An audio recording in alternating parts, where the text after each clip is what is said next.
बात कर लेते हैं पश्चिम बंगाल की, जहां पर आज यूनिफॉर्म सिविल कोड बिल आना संभव है।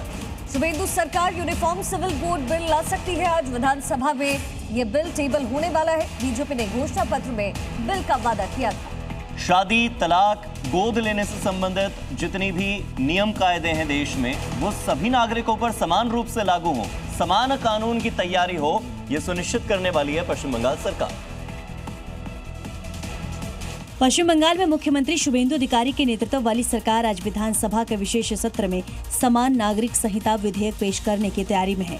प्रस्तावित कानून का मकसद शादी, तलाक, संपत्ति के बंटवारे और गोद लेने जैसे नागरिक मामलों में राज्य के सभी नागरिकों के लिए एक समान कानून व्यवस्था लागू करना है। भारतीय जनता पार्टी ने अपने चुनावी घोषणा पत्र में सत्ता में आने पर यूसीसी लागू करने का वादा किया था। सरकार का कहना है ये कदम समान अधिकार और एक रूप कानूनी व्यवस्था सुनिश्चित करने की दिशा में अहम फैसला साबित होगा।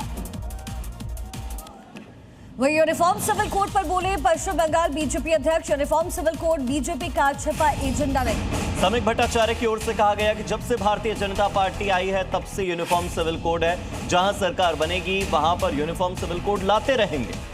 जब 2 एमपी था तब भी यूनिफॉर्म सिविल कोड की बातचीत बीजेपी करती थी। देश में एक ही कानून होना चाहिए। समीक भट्टाचार्य की तरफ से ये बड़ा स्टेटमेंट दिया गया है और आज शुभेंदु सरकार इसे विधानसभा में टेबल करने जा रही है। इसी बीच अग्निमित्रा पॉल ने ममता बनर्जी पर निशाना साधा है। उन्होंने कहा कि टीएमसी बिखर चुकी है। अग्निमित्रा पॉल की तरफ से बड़ा स्टेटमेंट दिया गया। कांग्रेस को धोखा देकर के टीएमसी बनाई थी। आज ममता कह रही हैं धोखा हो रहा है, धोखा दिया था, आज वही हालत उनकी हो गई है। पश्चिम बंगाल सरकार में मंत्री अग्निमित्रा पॉल ने टीएमसी और ममता बनर्जी पर तीखा हमला बोला। उन्होंने दावा किया कि टीएमसी अब बिखर चुकी है और पार्टी का अस्तित्व कमजोर पड़ गया है।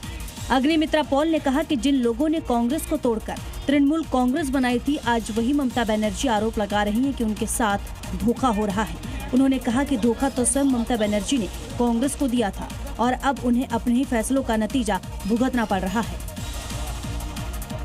बड़ी खबर है, सेशल्स के नेशनल डे में शामिल हुए हैं प्रधानमंत्री नरेंद्र मोदी। स्वर्ण जयंती समारोह का हिस्सा पीएम बने हैं। सेशल्स का सर्वोच्च नागरिक सम्मान भी उन्हें मिला है। तो इन्विटेशन आया था नेशनल डे के लिए और प्रधानमंत्री मोदी इस समय पहुंचे हुए हैं सेशल्स में। सेशल्स के नेशनल डे में सम्मिलित हुए प्रधानमंत्री मोदी। स्वर्ण जयंती समारोह जिसका हिस्सा बनते हुए पीएम की कुछ तस्वीरें। तो अलग अलग देशों की ओर से अब तक 33 अवार्ड प्रधानमंत्री को मिल चुके हैं। पीएम मोदी को सेशल्स के सर्वोच्च नागरिक सम्मान गार्जियन ऑफ ब्लू होराइजन से सम्मानित किया गया। सम्मान मिलने पर पीएम मोदी ने सेशल्स की जनता, सरकार और राष्ट्रपति पैट्रिक हार्मनी का आभार जताया। इस दौरान प्रधानमंत्री ने सेशल्स की नेशनल असेंबली को भी संबोधित किया और ऐसा करने वाले वे पहले भारतीय प्रधानमंत्री बन गए हैं। उन्होंने कहा कि भारत और सेशल्स का संबंध केवल पिछले 50 वर्षों का नहीं, बल्कि इसकी शुरुआत अगस्त 1770 में हुई थी, जब थैलमार्क जहाज से 5 भारतीय यहाँ पहुँचे थे। और चलिए अब आपको दिखाते हैं सुबह अलग अलग राज्यों से आई आज की 5 बड़ी खबरें। महाराष्ट्र के अमरावती में एक्सप्रेसवे पर तेज रफ्तार कार सड़क किनारे खड़े ट्रक में जा घुसी, जिसमें 12 साल की बच्ची के साथ 5 लोगों की मौत हुई है। सूचना पर पहुंची पुलिस की टीम ने शव को पोस्टमार्टम के लिए भेजकर के आगे की कार्रवाई शुरू की।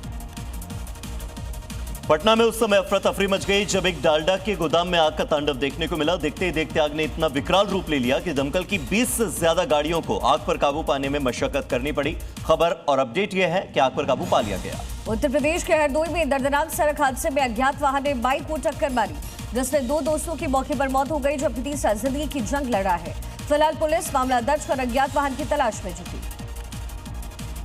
3 जुलाई से शुरू होने वाली अमरनाथ यात्रा से पहले पुलिस अलर्ट मोड पर है। अनंतनाग में चप्पे चप्पे पर सीआरपीएफ ने सुरक्षा के पुख्ता इंतजाम किए हैं। हर आने जाने वाली गाड़ियों की चेकिंग हो रही है, साथ ही नाइट पेट्रोलिंग बढ़ा दी गई है।